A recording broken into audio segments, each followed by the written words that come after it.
السلام علیکم ورحمۃ اللہ وبرکاتہ۔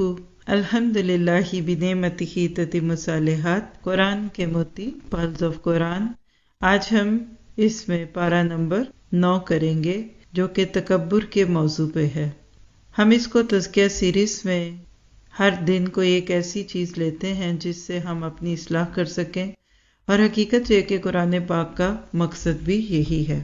اگر ہم اس پارے کو تکبر کی روشنی میں دیکھیں تو آئیے دیکھتے ہیں پارے میں تکبر سے متعلق کیا ہے۔ پارہ شروع ہوتا ہے قال الملأ الذین استکبروا سے۔ قوم شعیب کے متکبر لوگ ان کے سامنے کھڑے ہوئے۔ یہ تھا رسول کے مقابلے میں تکبر، ان کو دھمکی دی۔ آج ہم بھی دیکھیں کہ جو لوگ اللہ تعالیٰ کی راہ میں آ جاتے ہیں تو ان کو کیسی دھمکیاں ملتی ہیں۔ واپس آ جاؤ، وہی طور طریقے اختیار کرو جو تم پہلے کرتے تھے۔ اگر کبھی آپ کو ایسی دھمکی سننے کو ملے تو جواب وہی دیجیے جو حضرت شعیب نے دیا۔ بعض دفعہ خواتین حجاب شروع کرتی ہیں تو کہتی ہیں شوہر کو پسند نہیں، تو ایسے وقت میں وہ حدیث سنا دیجیے کہ جس شخص نے ایمان کا ذائقہ چکھ لیا اس میں 3 باتوں میں سے ایک بات جو پیدا ہوتی ہے وہ کیا ہے کہ اس کو اسلام پہ آ کر کفر میں جانا ایسے لگتا ہے جیسے اس کو کوئی آگ میں ڈال رہا ہے۔ یعنی اچھا کام شروع کر کے چھوڑ دینا یہ بری بات ہے۔ ایسی نیکی جو شروع ہو گئی اس کو کبھی نہیں چھوڑنا چاہیے۔ یہاں ہم اپنا محاسبہ بھی کرتے جائیں، کیا جب میں اللہ کا کوئی حکم سنتی ہوں تو مانتی ہوں، اور کیا میں لوگوں کے دباؤ میں یا پریشر میں آ کر اس کو چھوڑ تو نہیں دیتی۔ پھر سورۃ الاعراف کی آیت 89 میں ایک عمل کا نقطہ ہے، اور وہ کیا ہے کہ جب بھی کبھی کوئی دین پر عمل سے روکے یا اللہ کے دین کو پھیلانے سے روکے تو اسی رب سے مدد مانگ لیجئے کہ اللہ تو فیصلہ کر میرے درمیان اور ان کے درمیان۔ تجھے یہ کام اچھا لگتا ہے تو اس کو آسان کر دے اور اس کے راستے کی رکاوٹوں کو دور کر دے۔ آپ اللہ پہ بات ڈال دیجئے، آپ دیکھیں گے اللہ سے مدد مانگ کر انسان مایوس نہیں ہوتا۔ پھر آگے چلے تو آیت 97 میں ایک بڑی گہری بات ہے کہ اللہ اپنے بندوں سے رحمتیں کب اٹھاتے ہیں؟ جب بندے نافرمان ہوتے ہیں۔ تو اللہ کی روٹھی ہوئی رحمتوں کو بلانے کا طریقہ، عزت اور دولت سب کچھ پانے کا طریقہ ایمان اور تقویٰ ہے۔ آپ دیکھیے جتنا آپ اللہ تعالیٰ کے فرما بردار بنتے جاتے ہیں نا، اللہ کی نعمتیں چاہے وہ سورج چاند ستاروں کی صورت میں ہوں، بارش ہواؤں کی صورت میں، وہ سب ہماری خدمت کرتی ہیں۔ اور جب ہمارے اندر سرکشی آتی ہے تو اللہ تعالیٰ ان میں سے کسی ایک نعمت کو سرکش بنا دیتا ہے۔ جیسے قوم عاد پر ہوائیں سرکش بنا دی گئیں، قوم نوح پر بارشوں کے بند کھول دیے گئے، قوم صالح کے اوپر اللہ نے چنگھاڑ ڈال دی، اور اسی طرح سے وہ ایک نعمت پوری قوم کی تباہی کا ذریعہ بنی۔ آئیے اپنے آپ سے سوال کرتے ہیں، کیا میرے پاس ایمان اور تقویٰ ہے؟ کیا میں اپنی زندگی میں برکت چاہتی ہوں؟ تو اس کے لیے پھر اپنی اصلاح کرنی ہوگی۔ پھر آیت 97-98 میں ہمارے لیے ایک اور محاسبے کا نقطہ ہے، اور وہ کیا کہ ہر لمحے اللہ کی پکڑ سے ڈرتے رہیں۔ پوچھئے اگر اللہ نے آج پکڑ لیا تو میری موت کیسی ہوگی؟ انسان جو کام کرتے ہوئے مرے گا کل اسی پہ اٹھایا جائے گا۔ تو اپنے لیے پھر عمل کے نقطے بھی لکھیے کہ جب کوئی مجھے گناہ کی طرف بلائے گا میں نہیں جاؤں گی۔ کوئی کہے گا 2 منٹ کی بات ہے، میں کہوں گی 1 منٹ بھی نہیں، کیا پتہ ہی نہیں 2 کے بیچ میں میری موت آ گئی اور میں نافرمانی پہ مر جاؤں گی۔ پھر آیت 100 میں پچھلی قوموں سے سبق لینے کا درس ہے کہ جب لوگ دوسروں کے حال سے سبق نہیں لیتا تو اللہ تعالیٰ ان کے دل پر مہر لگا دیتا ہے، اچھی سوچ بھی ختم ہو جاتی ہے۔ اور انسانوں کی ایک کمزوری ہے کہ ایک دفعہ جب نہ نکل گئی تو ہاں میں نہیں بدلتی۔ یہ بھی تکبر کی ایک علامت ہوتی ہے کہ میں اپنی بات نہیں بدل سکتی۔ تو اپنے آپ کو ڈھونڈیے، کبھی کسی بات پر نہ کر دوں، پھر بعد میں میرا دل مان بھی جائے تو کیا میں پلٹ آتی ہوں؟ اور اگر آپ پلٹ آتے ہیں تو مبارک ہو آپ کو، پھر آپ متکبر نہیں ہیں۔ نہیں پلٹے تو اب سمجھ لیں کہ اندر تکبر بھرا ہوا ہے۔ اللہ کو تو ایسا بندہ بڑا پیارا لگتا ہے جو گناہوں کے بعد پلٹ آتا ہے۔ ہاں، اللہ تعالیٰ اس کو محبوب رکھتا ہے، گویا کہ اس نے گناہ کیا ہی نہیں ہے۔ تو ہم اپنے دلوں کا جائزہ لیتے جائیں۔ تھوڑا سا آگے جاتے ہیں تو آیت 103 میں فرعون اور موسیٰ کا ذکر ہے۔ کون تھا فرعون؟ قوت کے تکبر کا شکار ایک کردار۔ اس کو اپنی قوت پر بڑا ناز تھا، اتنی بڑی سلطنت کہ کبھی جب اس کا قافلہ کہیں پڑاؤ ڈالتا یعنی سٹاپ اوور کرتا تو وہ جو خیمے لگاتے تھے نا، اس کے لیے جو کیل ٹھوک کے جاتے تھے اس کی وجہ سے زمین بھر جاتی تھی، اور جب اٹھتے تو جگہ جگہ کے سوراخ تھے۔ اسی کو شاید بعض کہتے ہیں کہ ذی الاوتاد کہا گیا، خیموں والا یا میخوں والا فرعون۔ تو اپنی اس ریاست کے بڑا ہونے پہ فخر، یہ چیز ادھر تھی۔ اگر حضرت موسیٰ کو فرعون کے پاس بھیجا گیا کیونکہ فرعون میں کچھ ایسی چیزیں تھی جس نے بنی اسرائیل پہ ظلم روا کر دیا، اللہ نے فرعون کو ڈبو دیا۔ یہاں سے پھر موسیٰ کی زندگی کا اگلا باب شروع ہوتا ہے۔ آیت 142 سے موسیٰ علیہ السلام پر تورات کے نزول کی کیفیات آتی ہیں، یعنی دشمن چلا گیا، غلامی سے آزادی مل گئی، اب اس قوم کی اصلاح کے لیے کتاب کی ضرورت ہے۔ آج آپ کو مجھے بھی اسی کتاب کی ضرورت ہے اپنی اور اپنی نسلوں کی حفاظت کے لیے۔ پہلے 30 دن کہا، پھر 10 اور بڑھا کے 40 کر دیے۔ کیوں کتاب کے لیے تو طور پہ بلایا گیا؟ اس لیے کہ اس کے لیے یکسوئی کی ضرورت ہوتی۔ علم چلتے پھرتے نہیں آتا۔ آپ دیکھیے، کھایا آپ چلتے پھرتے کھا بھی لینا تو پیٹ کوئی نہیں بھرتا، ایسے ہی لگتا ہے کہ جیسے ابھی بیٹھ کے نہیں کھایا۔ علم کے لیے متوجہ ہونے کی ضرورت ہے۔ صرف 5-10 منٹ بیٹھیے، کوئی ایک نقطہ سمجھیے لیکن توجہ دیجیے، تو 24 گھنٹوں میں 15-20 منٹ، آدھا گھنٹہ آپ کے میرے لیے انشاءاللہ بہت فائدہ مند ہوگا۔ اور اپنے پیاروں سے ان چیزوں کو شیئر کیجیے، کیا پتہ وہ آپ سے زیادہ فائدہ اٹھا لے۔ آگے چلتے ہیں تو 146 میں صراط مستقیم کی طرف اشارہ ہے۔ 148 میں بنی اسرائیل کی سوچ اور ان کے دل کی حالت ہے، جہاں بچڑا بیٹھا ہوا تھا اور اپنے لیڈر حضرت موسیٰ کے جانے کے بعد شرک میں مبتلا ہو گئے کیونکہ دل سے گناہ کی نفرت ختم ہو چکی تھی۔ 157 میں اللہ کے نبی کے ذریعے رسم و رواج کو ختم کرانے کی بات ہے، جن میں کل مکہ کے لوگ جکڑے ہوئے تھے اور آج ہم۔ مرنے جینے کی کئی رسمیں، کھانے پینے میں حرام اور حلال کے اپنے بنائے ہوئے قاعدے، اللہ کے نبی نے یہ سب ختم کیا۔ لیکن افسوس، آج ہم نے وہ سارے طوق پھر پہن لیے، کبھی رسموں کے نام پہ، کبھی جہیز کے نام پہ، کبھی کھانے پینے کے نام پہ، کبھی مرنے جینے کی رسومات کے نام پہ۔ اللہ ہمیں نبی کی تعلیمات کو عام کرنے والا بنائے کہ ہم انسانیت کو ان چیزوں سے دور کریں۔ پھر آیت 163 میں چند آیات میں ایک بستی کا تذکرہ جس کا ذکر پیچھے سورہ بقرہ 65 میں بھی آیا، اور وہ مچھلیاں پکڑنے والا واقعہ، ہیلا سازی، حضرت داؤد کے دور کا واقعہ۔ دھوکہ دیا اللہ کو، مچھلیاں پکڑنے پہ نہیں اللہ نے بندر بنایا بلکہ دھوکہ دیا۔ اس کو فراڈ کہتے ہیں، اس کو کہتے ہیں ہیلا سازی۔ ہم نے جال تو جمعے کو لگایا تھا، مچھلیاں تو اتوار کو پکڑی۔ تو یاد رکھیں، آج جو کاروبار میں ناجائز ذرائع اختیار کرے ان کے لیے اس میں مثال ہے۔ اللہ نے وہاں مچھلیاں کھول کھول کے دکھا دیں، یعنی کسی علاقے میں حرام کے مواقع کا ابھر کر آنا یہ اللہ کی آزمائش ہوتی ہے۔ ایمان جب تک مضبوط نہ ہو بندہ بچتا ہی نہیں۔ دکان بند کر رہے تھے جمعے کے لیے اور اسی وقت ہی کسٹمر آ گئے، گاڑی روکنا چاہ رہے تھے لیکن کسٹمر مل گیا۔ ضرورت ہے اس بات کی کہ ہم اپنے آپ کو ہر وقت دیکھیں۔ انہوں نے اللہ کے حکم کی شکل بدلی، اللہ نے ان کی شکلیں بدل دی، تو لہٰذا اس میں امر بالمعروف اور نہی عن المنکر کا نقطہ بھی ہے۔ پھر آگے جاتے ہیں تو 171 میں ہمیں ایک اور نقطہ بھی پتہ چلتا ہے، کتاب کو مضبوطی سے تھامنا ہے، یعنی اس پہ پورے کا پورا عمل کرنا ہے۔ اور اللہ تعالیٰ نے آدم علیہ السلام کی پشت پہ ہاتھ پھیر کر جو وعدہ الست لیا تھا اس کا تذکرہ بھی اسی میں موجود ہے، یعنی کمپیوٹر کے ڈیٹا میں کچھ میموری چپ ڈال دی جاتی ہے۔ اللہ نے ہر بچے کے اندر توحید کا یہ عہد ڈال دیا۔ یہ الگ بات ہے کہ بعد میں غلط کام کرنے کی وجہ سے بچوں کو وہ باتیں یاد نہیں رہتی، اور جیسے ماں باپ ہوتے ہیں بچہ ویسے ہی ہونے لگتا ہے۔ 175 ہمیں اس بات کی دعوت دیتی ہے کہ ہم سوچیں، کیا میں اپنے آپ کو اس کتاب سے قریب کر چکی؟ یہ کتاب ذرا سا آپ سے دور ہوتی ہے تو کتنے شیطان پیچھے لگ جاتے ہیں۔ اور پھر آخر میں سورۃ انفال شروع ہوتی ہے، مال غنیمت کی بانٹ۔ اللہ نے اس کو ایک سائٹ پہ کر کے تربیت کے لیے 40 آیات دے دیں۔ جتنا زیادہ قرآن پڑھتے جاتے ہیں آپ کو اپنی خامیاں دکھتی ہیں، تکبر ہوتا کیا ہے، کیسے ہے، کیا کرنا ہے۔ اردو میں بھی یہی لفظ آتا ہے، عربک میں بھی کبر کہا جائے یا کچھ اور کہا جائے۔ حقیقت یہ کہ ایک انسان کی یہ نفسیاتی کیفیت ہے، وہ اپنے آپ کو بہت بڑا سمجھ رہا ہوتا ہے لیکن لوگوں کے لیے وہ اتنا ہی ناپسندیدہ ہوتا ہے۔ اور اس کی بہترین مثال پہاڑ پہ کھڑے کسی شخص کو ذہن میں لانے پہ آتی ہے۔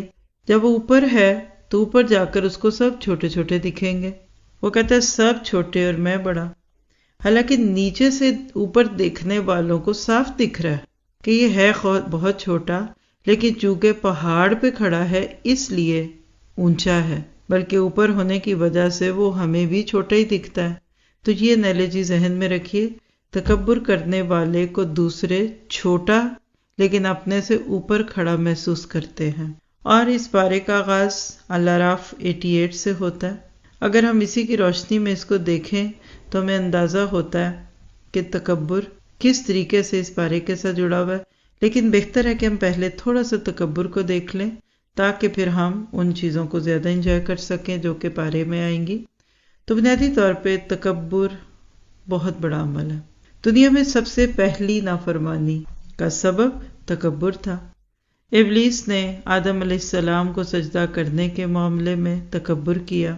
قرآن پاک میں بہت ساری آیات اور نبی صلی اللہ علیہ وسلم کی بہت سی احادیث تکبر سے متعلق ملتی ہیں۔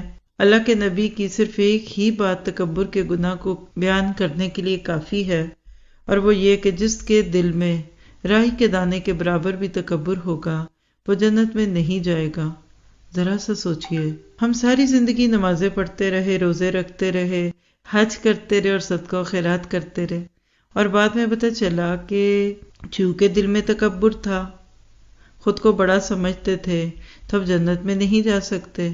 تو لہٰذا اس کی سنگینی کو سامنے رکھتے ہوئے ہم اس پارے کو پڑھتے وقت اپنا جائزہ بھی لیتے جائیں گے کہ کیا میں متکبر تو نہیں۔ اور یہ خطرناک اس لیے کہ کوئی بھی تکبر کرنے والا خود کو متکبر نہیں سمجھتا۔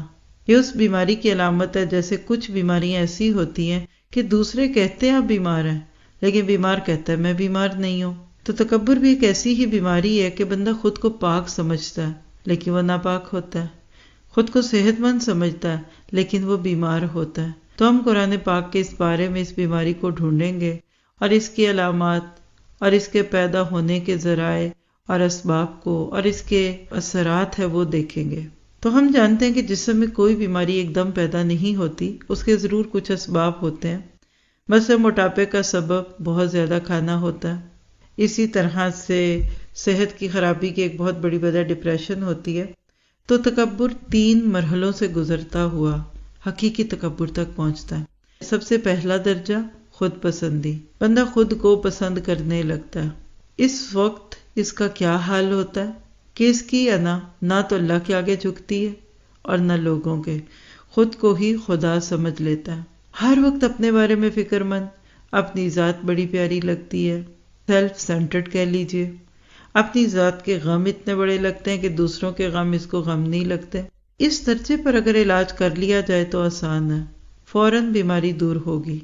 اور اس کا علاج کیا ہے؟ اپنی سوچوں کو درست کر لیں، کیونکہ خود پسندی کا تعلق انسان کی سوچ سے ہوتا ہے۔ آپ کے ساتھ بیٹھے بندے کو نہیں پتا کہ آپ خود کو کیا سمجھ رہے ہیں۔ کبھی اچھے کپڑے پہننے اور آپ سوچیں پتہ نہیں میں کیا گلفام شہزادہ لگ رہا ہوں، لیکن دوسروں کو بالکل اچھے نہیں لگ رہے ہوتے۔ لوگوں کی نظروں میں آپ ایک عام انسان ہوتے ہیں، لیکن آپ اپنے آپ کو ایک بڑا خاص انسان سمجھتے ہیں۔ تو انشاءاللہ پہلے ہی مرحلے پہ علاج ہوگا۔ اگر سوچ کی اصلاح نہ کی تو تکبر پھر دوسرے مرحلے میں داخل ہوتا ہے جس کو فخر کہتے ہیں۔ خود پسندی میں تو اپنے اندر ہی اپنے جذبات رہتے ہیں، لیکن جو ہی یہ فخر میں ڈھلتا ہے تو پھر دوسروں کے بیچ میں آ جاتا ہے، باتیں کرتے ہوئے اپنے خاندان کی باتیں، اپنی وہ جس کو پنجابی میں کہتے ہیں نا پھڑے مارنے لگتا ہے بندہ، جہاں بیٹھے گا اپنی باتیں، میری خوبیاں، میرے بچے، میری گاڑی، میرا بزنس، یعنی اپنی ذات کو بڑا کرنا ثابت کرتا ہے۔ یہاں بھی اگر اس کو روک لینا تو علاج ممکن ہے۔ اور یہاں آپ کیا کریں کہ اپنے بات چیت کے انداز پہ غور و فکر کریں کہ میں نے اپنے آپ کو دوسروں کی نظروں میں اس طرح نمایاں نہیں کرنا۔ اگر یہاں علاج نہ ہو تو پھر تیسرا درجہ شروع ہوتا ہے جس کو اصل میں تکبر کہتے ہیں۔ یہ دل کی بیماری ہے، لکھیے جی، یہ دل کا مرض ہے، یہ قلبی امراض کا ایک حصہ ہے۔ اس کا اظہار انسان کے اعمال سے ہوتا ہے۔ آپ کہہ سکتے ہیں کہ یہ اتنی خراب بیماری ہے کہ جس میں دل بھی بیمار، اعصاب بھی بیمار، زبان بھی بیمار۔ یہاں ناقابل علاج قسم کی بیماری کا شکار ہو چکا ہوتا ہے انسان، جو اتنے مختلف سٹیپ سے گزرا، حتیٰ کہ یہ بندہ خود کو اللہ سے بھی بڑا سمجھنے لگتا ہے۔ تو تکبر کی اقسام دیکھیں تو سب سے بڑی قسم اللہ کے مقابلے میں تکبر ہے۔ کوئی نہیں مانتا اس کو، لیکن یہ تو دن کی 5 نمازوں میں بھی آپ دیکھ سکتے ہیں کہ حی علی الصلاح اور حی علی الفلاح کی پکار سن کر بیٹھے رہے اپنی میٹنگز میں، اپنے کاموں میں، یا مسجد کی طرف رخ کیا، تو اللہ کی بات کو سنتے ہوئے نہ ماننا اللہ کے مقابلے میں تکبر ہے۔ اللہ تعالیٰ کا حق اس کو نہ دینا اور خود کو بڑا سمجھنا، یہ اس میں آئے گا۔ نمرود، فرعون، ابلیس، تینوں نے اللہ کو مانا لیکن اس کی بات کو نہیں مانا۔ تو یہ وہ مقام ہے جہاں انسان اللہ کی بات کو اہمیت نہیں دیتا۔ ایک پہ ایک نماز چھوٹتی جاتی، وہ کہتے اٹس اوکے، میری میٹنگ نہ جائے، میرے مہمان خوش ہو کے جائیں، میرا بزنس، میرے پیسے۔ اور جب آپ نبی پاک کی احادیث کی روشنی میں تکبر کو دیکھتے ہیں تو آپ کانپنے لگیں گے، پھر پتہ چلے گا کہ کبر کیا ہے۔ ہمارے یہاں عموماً متکبر کے لفظ کے ساتھ کسی کے اچھے کپڑے پہننا، اچھے جوتے پہننا، اچھے کھانے کھانے کو کہتے ہیں، حالانکہ تکبر یہ نہیں ہے۔ بڑی معروف روایت ہے، صحابی نے پوچھا تھا کہ میرا دل کرتا ہے میرے کپڑے اچھے ہو، میرا جوتا اچھا ہو، میرا تسمہ یا میرا چابک، یعنی اپنی سواری کو ہانکنے والا جو ایک چابک ہوتا ہے وہ بھی اچھا ہو، تو کیا یہ کبر ہے؟ تو آپ نے فرمایا تکبر نہیں ہے۔ تکبر کے حق بات کو قبول نہ کرنا اور لوگوں کو حقیر جاننا، یعنی سامنے بات آ رہی ہے اللہ کی، مان ہی نہیں رہے، اور یا پھر یہ کہ اپنے حال پہ اتنے اترا رہے ہیں کہ اپنے ارد گرد والوں کا کچھ سمجھتے نہیں۔ اللہ کے حکموں کو نہ ماننا اور میں نہ مانوں والی کیفیت ہوتی ہے۔ فرعون کی مثال کچھ ایسی تھی، اور نمرود کی بھی۔ یہ بدترین تکبر ہوتا ہے۔ اس کے بعد نمبر 2 پہ جو تکبر آتا ہے وہ نفس سلم کے مقابلے میں ہوتا ہے۔ کفار مکہ کا تکبر یہی تھا، وہ کہتے تھے لو بھائی ہم ایک بشر کو رسول مان لیں، ہم ہی جیسا کھاتا پیتا اور بازاروں میں جانے والا، اللہ کسی فرشتے کو بھیجتا، لو مٹی سے بنے ہوئے ایک انسان کو ہم رسول مان لیں۔ اس طرح کی باتیں، ہم بشر کو مانیں، ہم تو نور کو مانیں، اور ہم ایسی چیزوں پہ آتے۔ سورہ زخرف کے آیت 31 میں بھی آتا ہے کہ کہتے تھے کہ اگر قرآن نازل ہونا بھی تھا نا تو مکہ اور طائف کی کوئی بڑی شخصیت پہ ہوتا، کوئی امیر کبیر بندہ، نبی بندہ۔ تو یاد رکھیے یہ کبر انسان کو اللہ کے دین کو قبول کرنے سے دور کرتا ہے۔ ہوتے ہوتے ایسا شخص پھر اللہ کا بھی منکر ہو جاتا ہے اور اس کی بات کا بھی منکر۔ ایسے تکبر کا علاج کیا ہے کہ اللہ تعالیٰ کی بڑائی اس کے سامنے رکھی جائے اور اس کو اپنا چھوٹا پن نظر آئے، پھر اسی طرح اللہ تعالیٰ کے بارے میں جانے، اللہ کے نام الاسماء الحسنی کو دیکھے۔ بڑی معروف روایت اللہ کے نبی کی کہ جس میں 99 نیمز کی بات ہے، آپ کو محسوس ہوگا کہ اللہ کتنا بڑا، کتنی بڑی ذات ہے جس نے مجھے سب کچھ دیا۔ پھر جتنا آپ اللہ تعالیٰ کی ذات اور ہستی کو بڑا کریں گے نا تو آپ کو اپنا آپ چھوٹا کرنا پڑے گا۔ یہ زوم ان اور زوم آؤٹ والا معاملہ بھی ہے کہ میں اتنے بڑے کی بات نہیں مانتی۔ صبح اٹھ کر انسان کبھی اپنے بارے میں سوچے تو صحیح، برش نہ کرے تو منہ کی بو برداشت نہ ہو سکے، واش روم میں جائے انسان تو فیل کرے کہ میرے اندر سے اتنی گندگی نکلتی ہے، اپنی ہی بدبو برداشت کرنا مشکل۔ 2-3 دن تک اگر آپ کنگھی نہ کریں تو پھر دیکھیے کہ کیا سر میں ہاتھ ڈلتا ہے۔ آپ اپنی چھوٹی چھوٹی باتوں کو نوٹ کریں، آپ کو اپنی اوقات سمجھ آتی ہے۔ پھر اس طرح اس کا علاج ہے کہ انسان کائنات پہ غور کرے، اللہ کی نعمتوں کو دیکھے، اللہ کی معرفت حاصل کرنے کی کوشش کریں، تو انشاءاللہ یہ تکبر دور ہوگا۔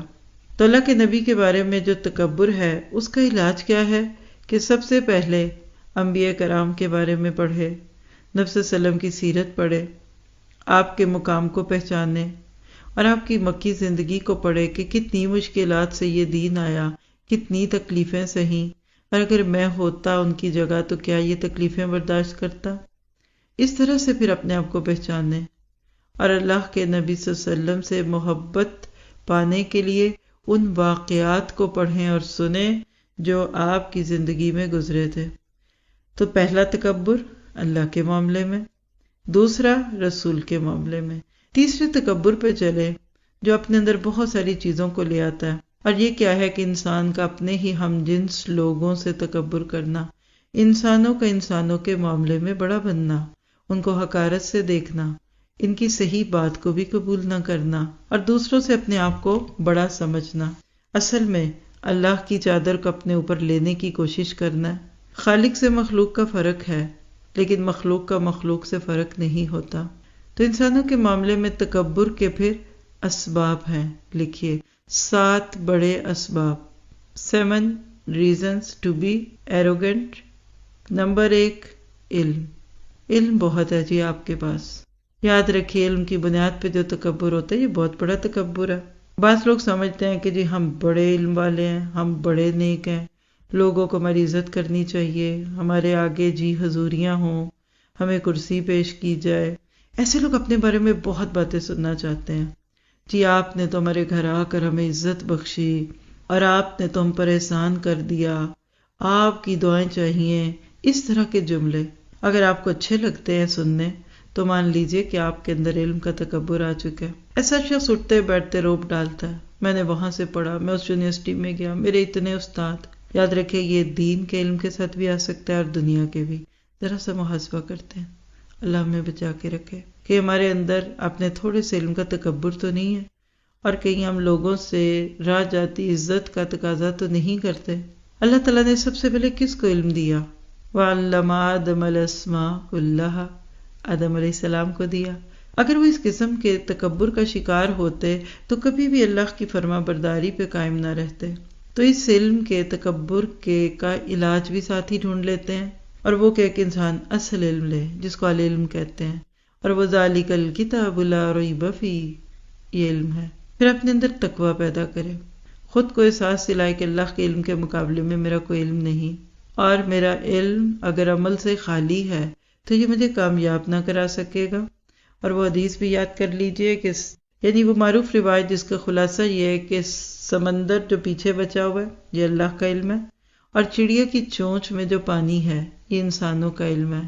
وَلَا يُحِيطُونَ بِشَيْءٍ مِّنْ عِلْمِهِ إِلَّا بِمَا شَاءَ.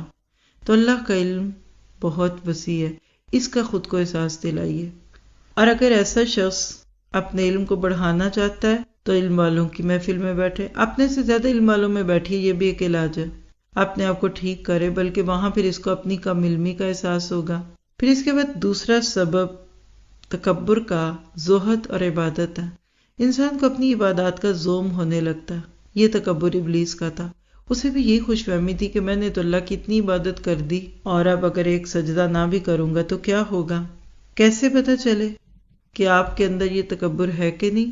تو پہلی بات ہے کہ ایسا شخص اپنی عبادات کا بڑا ذکر کرتا ہے. جی رات تہجد میں اٹھی تھی، اب تو رات سوتی بھی نہیں، اور عزت چاہتا ہے، پھر بڑا بننا چاہتا ہے. ایسے لگتا ہے بس میں ہی یہ کام کر سکتا ہوں. تو عبادت کے تکبر سے اللہ آپ کو مجھے بچائے. تیسرا سبب ہے کہ زبان سے تکبر کا اظہار کر کے اپنی تعریفیں کرنا. میں تو جی صاحب کرامت ہوں، میری تو دعائیں بڑی قبول ہوتی، مجھے یہ خواب آیا، اور وہ جی فلاں تو بس ان کی تو زبان ہی کالی ہے، ان کی بد دعا نہ لینا. اچھا تم نے مجھے ستایا ہے، اللہ دیکھنا تمہارا کیا حشر کرتا ہے. یہ سارے جملے اگر آپ اپنے لیے بولتے ہیں تو آپ میں یہ بیماری ہے. کوئی دوسرا آپ کے بارے میں یہ بٹرنگ والے جملے بولے اور آپ بڑے خوش ہوں تو بھی آپ میں موجود ہے. علاج کیا ہے؟ زبان کو بند رکھیں، کم بولیں، بولیں تو سوچ کے بولیں. ہر لفظ لکھا جا رہا ہے، اس بات کو سوچئے، پکڑی نہ جاؤں. کبھی کبھی انسان اپنی عبادات کا دوسروں کو رغبت دلانے کے لیے اگر تذکرہ کرتا ہے اس میں بھی احتیاط کافی ہے. اور ما یلفظ من قول الا لدیہ رقیب عتید، سورۃ قاف کی آیت کو ذہن میں رکھیے کہ ایک لفظ بھی جو زبان سے نکلتا ہے وہ بھی فوراً لکھا جاتا ہے. پھر نیکسٹ کیا ہے؟ ایک اور سبب نسب کی وجہ سے. جی ہم تو خاندانی لوگ ہیں، ہمارا خاندان بڑا اچھا ہے، ہم تو فلاں سے تعلق رکھتے، تمہیں پتہ ہے میں کس نسل سے ہوں. اس طرح کے جملے بولنے والے. اور اس کی نشانیاں کیا؟ ہم تو جی اپنے خاندان سے باہر شادی نہیں کرتے. ایسے لوگ اصل میں اپنے آپ کو بڑا سمجھتے ہیں. یعنی اس قسم کا تکبر جب آ جاتا ہے نا تو وہ پھر اعلیٰ اور ادنا کی بات کرتا ہے. بعد وقت تانے دیے جاتے ہیں بیوی کو اس کے میکے کے. تو علاج کیا ہے کہ اللہ کی نظروں میں وہی بڑا ہے جو متقی ہے. سورۃ حجرات کی آیت ان اکرمکم عند اللہ اتقاکم، اس پہ غور و فکر کرے. پھر ایک اور سبب ہے شکل و صورت کا تکبر. میں بڑی خوبصورت، اور عموماً یہ عورتوں میں ہوتا ہے. علاج کیا ہے؟ حدیث سامنے رکھیں کہ اللہ نہ تمہاری شکلوں کو دیکھتا ہے نہ تمہارے مالوں کو دیکھتا ہے، بلکہ وہ تمہارے دل اور اعمال کو دیکھتا ہے. پھر آئینے کا استعمال کم سے کم کیجیے، شکل کو کم سے کم موضوع بحث بنائیے، اور گھروں میں جان بوجھ کر یہ جملے بولنا چھوڑ دیں کہ فلاں دیکھا کتنا پیارا لگ رہا تھا، دلہن کیسی تھی. یعنی شکل و صورت کو بالکل ڈسکس نہ کریں. چھٹا سبب ہوتا ہے مال. جہاں بیٹھے فرلاٹیاں مار دی. اپنے کاروبار کا ذکر، جی ہماری تو زمین نہیں بڑھی، میرے ابا تو نواب تھے، ہاں، اور اس طرح کی باتیں، اور آج اپنی اسٹیٹمنٹس دکھاتے پھرنا، بہانے بہانے سے لوگوں کو اپنے گھر لے جانا اور ایک ایک کمرہ کھول کے دکھانا، صرف بہانوں کے ساتھ۔ ان سے بچنے کا علاج جنت کو یاد کرے، کیا ہے میرے پاس، وہاں جو ملنا ہے، اگر یہاں مل گیا تو ادھر نہ ملا تو کیا ہوگا، یعنی اپنے ساتھ خود کونسلنگ کرے، اپنی کونسلنگ کرے۔ پھر ایک وجہ ساتویں کیا ہے، قوت۔ لوگوں کو اپنی قوت پہ مان ہوتا ہے، سپر پاور ہوں، فلاں فوجی ہیں، فلاں تھانے دار صاحب ہیں، فلاں میرے دوست ہیں، ہاں، بڑے لوگوں سے میری دوستی، میں بڑے بڑے لوگوں میں اٹھتا بیٹھتا ہوں۔ تو یہ چیز قوم عاد میں تھی۔ علاج کے اپنے آپ کو پہچانے، رب کی شان کو پہچانے، انسانوں کے اندر اپنے آپ کو رکھیے، اور اسی طرح سے ہوتے ہوتے آپ اپنے اندر بہتری لے آئیں گے۔ آپ دیکھیے، ایک ہوتا ہے علم اور ایک ہوتا ہے عمل، دونوں کو جمع کریں، آپ دیکھیں گے تکبر کا خاتمہ ہوگا۔ پھر اپنے آپ کو کبھی بھوکا رکھیں، کبھی اپنے آپ کو پیاسا رکھیں، کبھی بڑے واجبی سے کپڑے پہن کر کہیں جائیں، کبھی اپنے آپ کو ایک آدھا دن کنگھی کے بغیر شیشے میں دیکھے میں کیا لگتی ہوں، برش نہ کریں اور اپنی اسمیل برداشت نہ ہوگی تو آپ کے اندر سے تکبر محسوس ہوگا۔ اور زیادہ سے زیادہ عبادت میں اپنے آپ کو لگائیے، جتنا آپ کے اندر اللہ کی محبت، اس کا قرب آتا جائے گا، اتنی آپ کے اندر سے یہ بیماری جاتی جائے گی۔ اللہ تعالیٰ آپ سے میرے سے راضی ہو اور ہمیں بہترین طریقے سے ان کاموں کے کرنے کی توفیق عطا فرمائے۔ السلام علیکم ورحمۃ اللہ وبرکاتہ۔